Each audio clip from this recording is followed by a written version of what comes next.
नमस्कार, चुनाव पर खास देख रहे हैं आप और आपके साथ मैं हूं भारती बघेल। गुजरात विधानसभा चुनाव में मतों की गिनती 8 दिसंबर यानी आज शुरू हो गई है। यहां 27 वर्ष से बीजेपी की सरकार है और अगर इस बार भी बीजेपी जीतती है तो वो पश्चिम बंगाल की कम्युनिस्ट सरकार का रिकॉर्ड तोड़ देगी। यहां मुख्य टक्कर बीजेपी और कांग्रेस के बीच होने की संभावना प्रबल है। हालांकि इस बार आम आदमी पार्टी भी चुनाव प्रचार के दौरान चर्चा में रही है, जबकि एग्जिट पोल के नतीजों ने बीजेपी की बड़ी जीत दिखाई है। वहीं हिमाचल प्रदेश विधानसभा चुनाव नतीजों के लिए भी वोटों की गिनती शुरू हो गई है। यहां पर बीजेपी और कांग्रेस के बीच टक्कर दिखेगी। तो आइए देखिए इस पर हमारी ये खास रिपोर्ट।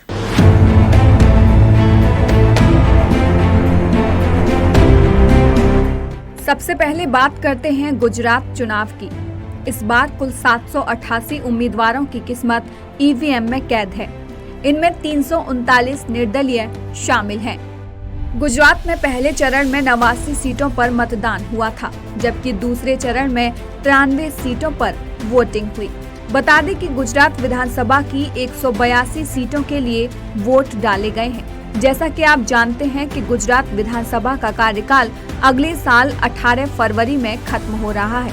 बात अगर पिछले विधानसभा चुनाव यानी वर्ष 2017 के चुनाव की करें तो बीजेपी ने गुजरात विधानसभा की 182 सीटों में से 99 सीटों पर जीत दर्ज की थी और कांग्रेस ने 77 सीटें हासिल की थी। चुनाव के बाद बीजेपी ने विजय रूपाणी को मुख्यमंत्री बनाया था। हालांकि सितंबर 2021 में रूपाणी की जगह भूपेंद्र पटेल को मुख्यमंत्री बनाया गया था। वहीं गुजरात विधानसभा में बहुमत के लिए 92 सीटें जरूरी हैं, यानी जो दल 92 सीटों पर जीत हासिल कर लेता है उसकी ही सरकार यहां बनेगी। चलिए अब बात करते हैं हिमाचल प्रदेश विधानसभा चुनाव की। हिमाचल प्रदेश विधानसभा चुनाव में इस बार बीजेपी और कांग्रेस के बीच कड़ी टक्कर देखने को मिल सकती है। हिमाचल में इस बार विधानसभा की कुल 68 सीटों पर 412 उम्मीदवार चुनावी मैदान में हैं।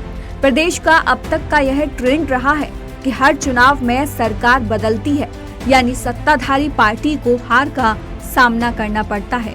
इसलिए इस बार चुनाव प्रचार में बीजेपी ने नया नारा दिया था, राज नहीं रिवाज बदलेंगे, यानी सरकार नहीं बल्कि पुरानी परंपरा को बदलेंगे। हिमाचल में बीजेपी की सरकार में जयराम ठाकुर मुख्यमंत्री हैं। इससे पहले 2012 में कांग्रेस की सरकार बनी थी। बताते चले कि हिमाचल प्रदेश की 68 विधानसभा सीटों के लिए 12 नवंबर को वोटिंग हुई थी। हिमाचल में इस बार 75% से ज्यादा मतदान हुआ था। राज्य में 2017 के विधानसभा चुनावों में 75.57% मतदान हुआ था। वहीं 2012 के विधानसभा चुनाव में यह मतदान प्रतिशत 73.5 था।